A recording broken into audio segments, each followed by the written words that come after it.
Hello friends, good morning to all of you and welcome back to again my YouTube channel math scholar. Friends, आज के इस video में हम लोग discuss करने वाले हैं स्टैटिक्स का पार्ट 2। क्लियर है? और इसका पार्ट 1 वीडियो ऑलरेडी अपलोड हो चुका है। अगर अभी तक आप लोगों ने उस वीडियो को वॉच नहीं किया है, मैं लिंक डिस्क्रिप्शन बॉक्स में दे दूँगा, वहाँ से जा कर के आप उसे आसानी से वॉच कर सकते हैं। और ये आपके क्लास 6 to 8 और 9 to 10 दोनों के लिए एप्लीकेबल है। ऐसा आप मत सोचिएगा सिर्फ 6 to 8 या फिर 9 to 10 के लिए।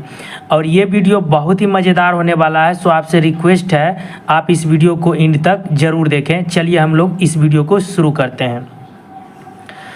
क्वेश्चन करने से पहले हम लोग इस कंसेप्ट को समझते हैं। केंद्रीय प्रवृत्ति की माप की तरह ही हमें परिवर्तनशीलता के वर्णन के लिए एकल संख्या की ज़रूरत पड़ती है, जिसे प्रकीर्णन या विक्षेपण की माप मेजर ऑफ डिस्पर्सन कहा जाता है। पिछले वीडियो में हम लोगों ने डिस्कस किया था माध्य, माध्यक और बहुलक। अनग्रुप्ड डाटा के लिए भी डिस्कस किया था और ग्रुप्ड डाटा के लिए भी, क्योंकि वो तीनों ग्रुप्ड डाटा के लिए भी पूछते हैं एग्जाम में, बीपीएससी टीआरई के एग्जाम में। क्लियर है? लेकिन आज के इस वीडियो में जो हम लोग डिस्कस करने वाले हैं वो आपका है रेंज यानी परिसर, और उसके बाद आपका मानक विचलन आएगा, प्रसरण आएगा, माध्य विचलन आएगा। ये सभी हम लोग इसी वीडियो में डिस्कस करने वाले हैं। और सिर्फ हम लोग अनग्रुप्ड डाटा का डिस्कस करेंगे, क्योंकि ये सभी जो है ग्रुप्ड डाटा के लिए एग्जाम में नहीं पूछा जाता है। कंपटीशन में खास करके जो पूछा नहीं जाता है वो हम लोग डिस्कस नहीं करेंगे, उसके प्रति टाइम देने से कोई फ़ायदा नहीं है। क्लियर है दोस्तों?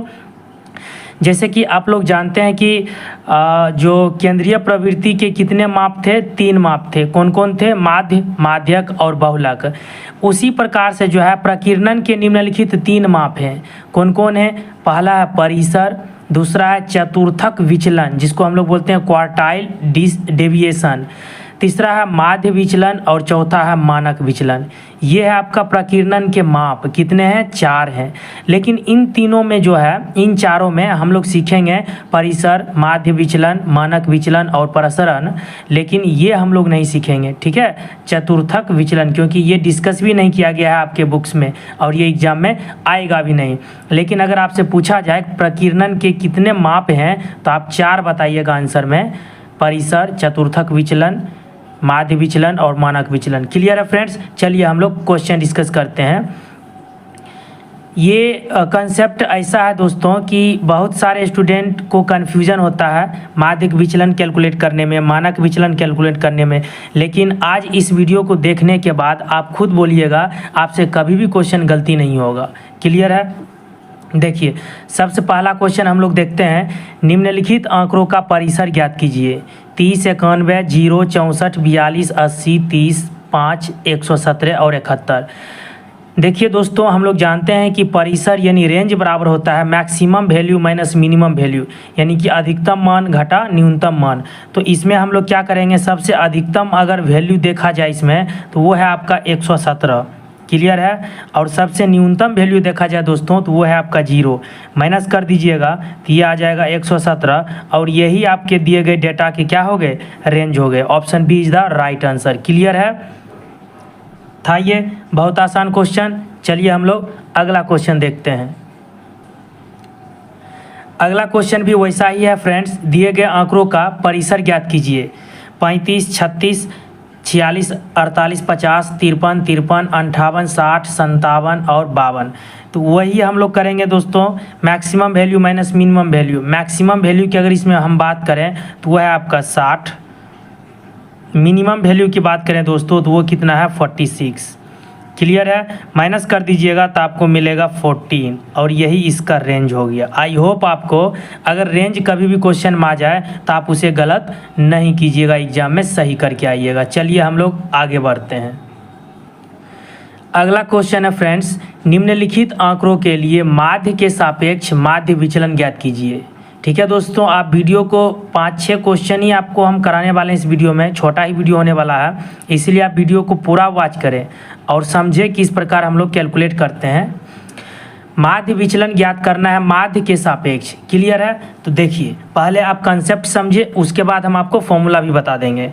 तो ये आपके आंकड़े दिए गए हैं, तो सबसे पहले हम लोगों को क्या कैलकुलेट करना है, वो माध्य कैलकुलेट करना है। क्लियर है। और हम लोग जानते हैं माध्य बराबर होता है सभी प्रेक्षणों का योग बटे प्रेक्षणों की संख्या।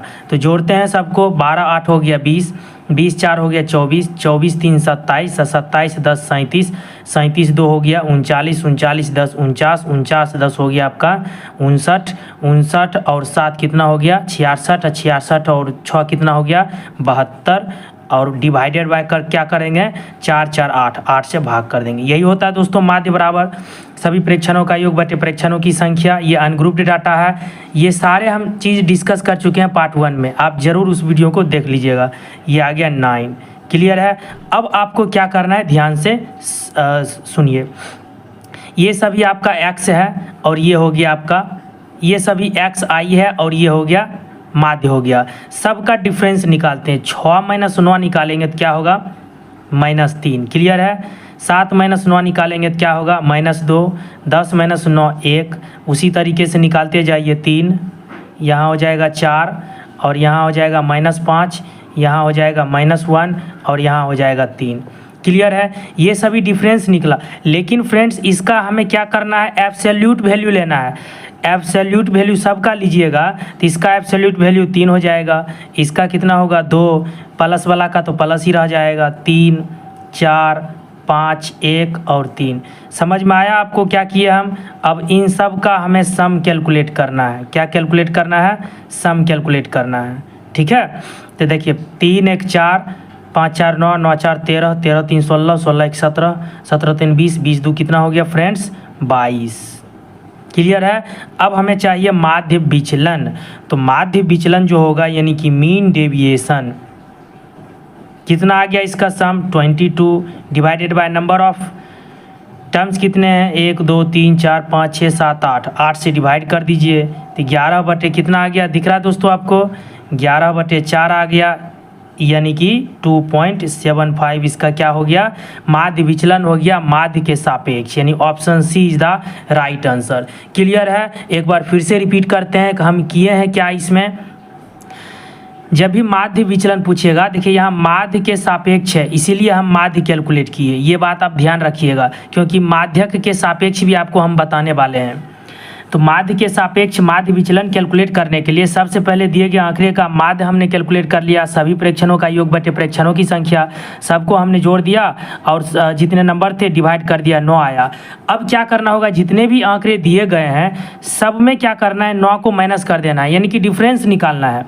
तो डिफरेंस सबका निकाल लिए, तो यहाँ पर देखिए ऊपर पे वैल्यू हम लिख दिए साइन के साथ में, लेकिन ये जो वैल्यू है ना, ये इसी तरीके से इसको नहीं छोड़ना है, इसका एब्सोल्यूट वैल्यू लेना है। ठीक है। एब्सोल्यूट वैल्यू जैसे कि अगर 4 है तो इसका एब्सोल्यूट वैल्यू क्या हो जाता है दोस्तों, +4। अगर 4 है प्लस पहले से तो इसका वही हो जाता है, 4 ही होता है, साइन चेंज हो जाता है। इसीलिए हम सबका एब्सोल्यूट वैल्यू निकाल करके उसके बाद सम निकाले। ठीक है। और उसके बाद माध्य विचलन निकालने के लिए जितने डेटा दिए गए थे उससे डिवाइड कर दिए तो आ गया माध्य विचलन। अब हम देखिए यहाँ पर फॉर्मूला की अगर बात करते हैं, मीन डेविएशन माध्य के सापेक्ष अगर निकालना हो तो क्या होता है, 1/n सिग्मा i बराबर 1 से लेकर के n तक xi माइनस माध्य, ये होता है, ये होता है निरपेक्ष मान। क्लियर है फ्रेंड्स, याद रहेगा आपको। तो यही हम किए ना, ये सभी x है और ये माध्य था, सबको हम डिफरेंस निकाल लिए, उसके बाद डिफरेंस निकालने के बाद उसका निरपेक्ष वैल्यू लिए, यानी कि सबका साइन उलट गया, पॉजिटिव आ गया। उसके बाद ये सिग्मा का मतलब होता है फ्रेंड्स सम, तो सम कर दिए, उसके बाद n से डिवाइड कर दिए। क्लियर है दोस्तों। चलिए हम लोग अगला क्वेश्चन देखते हैं। निम्नलिखित आंकड़ों के लिए माध्य के सापेक्ष माध्य विचलन ज्ञात कीजिए। तो इसमें भी हम लोग वही क्वेश्चन है, माध्य के सापेक्ष माध्य विचलन। तो देखिए ये सभी आपके डेटा दिए गए हैं, आंकड़े दिए गए हैं। तो सबसे पहले क्या करना है, आपको माध्य कैलकुलेट करना है। क्या करना है, माध्य कैलकुलेट करना है। देखिए इन सबको आप ऐड कीजिएगा तो वो आपको 200 आएगा, ये आप चेक कर लीजिएगा। ठीक है। ऐड करके उसके बाद टोटल नंबर्स कितने हैं, 3 3 6 6 4 10, 10 5 15, 15 5 20, 20 से डिवाइड कर देंगे तो ये आ जाएगा आपका 10। ये क्या निकल गया? ये आपका निकल गया माध्य निकल गया। अब देखिए सब में माइनस करना है, इतने सारे डेटा में आपको 10 माइनस करके सबका एब्सोल्यूट वैल्यू निकालना है, निरपेक्ष मान। क्लियर है? उसके बाद हम लोग क्या करेंगे, सबको ऐड कर देंगे। तो 12 में 10 माइनस करेंगे तो क्या बचेगा? 2 बचेगा। सबका एब्सोल्यूट वैल्यू निकाल लीजिए, यानी कि xi माइनस एक्स। क्लियर है? तो 2 आ जाएगा, यहाँ पर आपका 7 आ जाएगा, उसके बाद 8 आ जाएगा, 7 आ जाएगा, 6 आ जाएगा। तो हम लोग इसका सभी का एब्सोल्यूट वैल्यू कैलकुलेट कर लिए। अब इसका सब का क्या करना है, सम कैलकुलेट करना है। तो सम कैलकुलेट जब आप कीजिएगा, सबको जोड़िएगा तो आपको 124 मिलेगा। क्लियर है? एब्सोल्यूट वैल्यू निकाल लीजिएगा। कैसे हम लोग निकालेंगे? जैसे देखिए 12 है तो उसमें 10 माइनस कर देंगे, 2 आया। 3 है 10 माइनस कर दिए 7 आया। 18 है 10 माइनस कर दिए 8 आया। समझ रहे हैं ना? अब यहाँ देखिए 3 में 10 माइनस किए तो -7 आना चाहिए, लेकिन हम क्या निकाल रहे हैं, निरपेक्ष मान, एब्सोल्यूट वैल्यू, इसीलिए सबको पॉजिटिव में लिखेंगे। सबको ऐड कर दिए फ्रेंड्स, 124 आया। अब निकाल लीजिए माध्य विचलन, मीन डेविएशन। क्या हो जाएगा? इन सब का योगफल 124 बटे टोटल कितना संख्या है, 20 है। 20 से डिवाइड कर देंगे तो कितना हो जाएगा, 62 बटे 10 दिख रहा है आपको, बराबर 6.2। क्लियर है दोस्तों? आई होप आपको यह समझ में आ गया होगा। माध्य विचलन, माध्य के सापेक्ष, option A is the right answer. माध्य के सापेक्ष पूछेगा तो माध्य निकाल लेंगे, उसके बाद सबका माइनस करके निरपेक्ष वैल्यू और सबका सम निकाल के डिवाइड कर देंगे जितना आंकड़े आपके पास दिए रहेंगे। क्लियर है? चलिए हम लोग अगला क्वेश्चन देखते हैं। क्वेश्चन नंबर 5 की बात करें, निम्नलिखित आंकड़ों से माध्यिका के सापेक्ष माध्य विचलन ज्ञात कीजिए। अब देखिए, अब जो हम लोग को ज्ञात करना है माध्य विचलन, वो माध्यिका के सापेक्ष कैलकुलेट करना है। क्लियर है? तो सबसे पहले हम लोग क्या करेंगे, इसका माध्यिका निकालेंगे। तो माध्यिका निकालने के लिए क्या करेंगे, इसको आरोही क्रम में लिखना पड़ेगा। तो सबसे कम छोटा देख लेते हैं, 3, फिर है आपका 3, सबको आरोही क्रम में लिख दिए फ्रेंड्स। उसके बाद हम लोग माध्यक निकालते हैं, यानी कि मीडियन। अब पहले वीडियो में ही हम लोग बता दिए थे पार्ट 1 में कि माध्यक कैसे कैलकुलेट किया जाता है। 1 2 3 4 5 हटा दिए, 1 2 3 4 5 इधर से भी हटा दिए, बीच में जो बच गया वही क्या हो गया, माध्यक हो गया। क्लियर है? अब हम लोग क्या करते हैं, निरपेक्ष मान सबका निकालते हैं, यानी कि xi में m माइनस करके, उस वहाँ पर हम लोग माध्य माइनस करते थे, यहाँ पर मीडियन माइनस करेंगे। 3 माइनस 6, 3 माइनस 9 कितना होगा, 6 होगा। अब जो 6 होगा, 3 में 9 माइनस करेंगे 6 होगा, उसका निरपेक्ष मान क्या होगा, -6। देखिए 3 माइनस 9 -6, निरपेक्ष मान +6। 3 माइनस 9 -6 और निरपेक्ष मान +6। 4 माइनस 9 -5, निरपेक्ष मान +5। क्लियर है? इसी तरीके से सबका निरपेक्ष मान आपको निकालना है।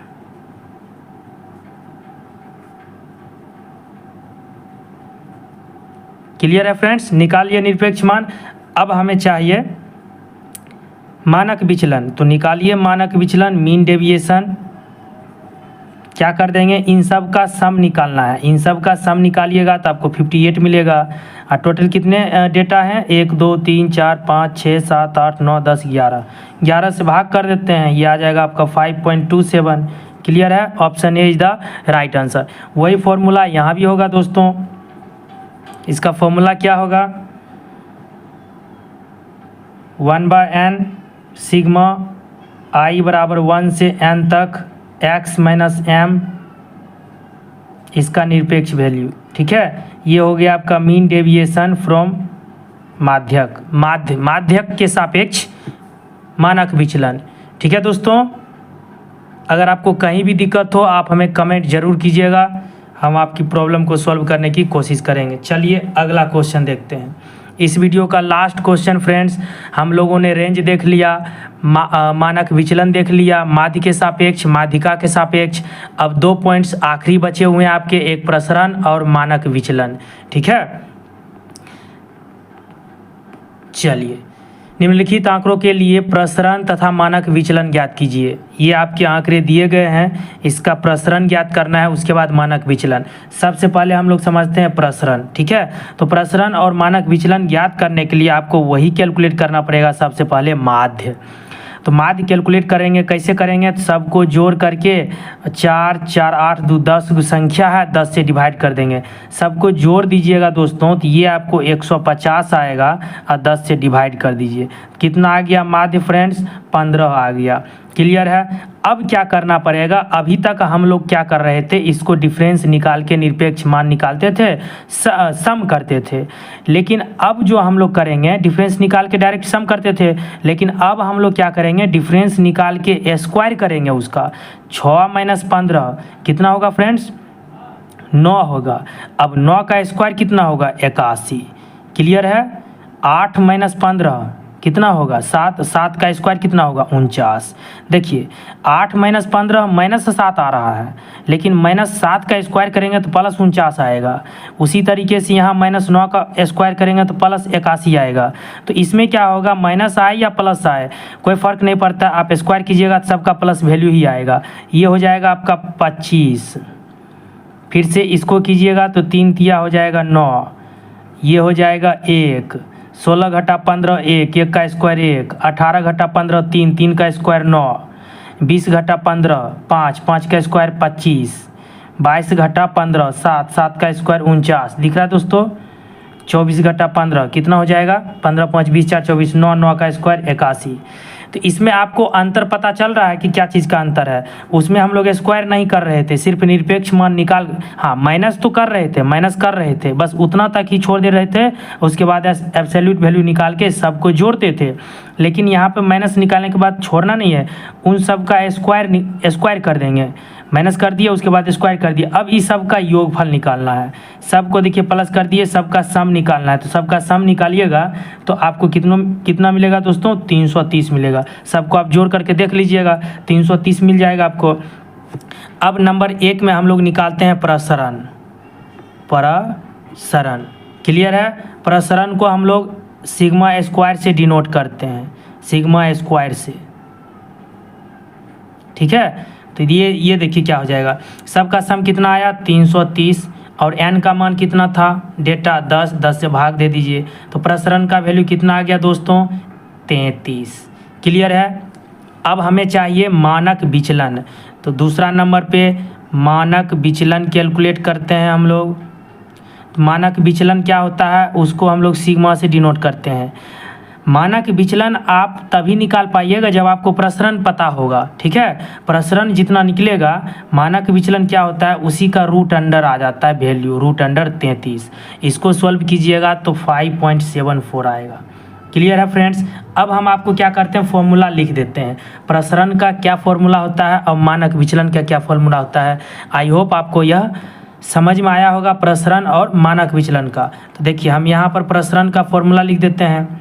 सिग्मा स्क्वायर बराबर होता है 1/n, सिग्मा i बराबर 1 से n तक, ठीक है। उसके बाद यहाँ जो होगा आपका xi माइनस ये वाला माध्य, और इसका क्या होगा, स्क्वायर हो जाएगा, ठीक है। और मानक विचलन क्या होगा, यही वैल्यू रहेगा और उसका रूट अंडर कर देना है।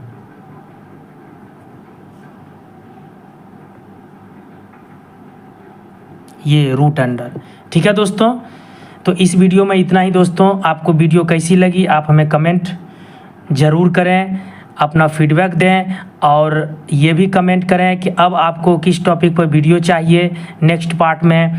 अब मिलते हैं नेक्स्ट वीडियो में। So thank you very much and thank you for watching video.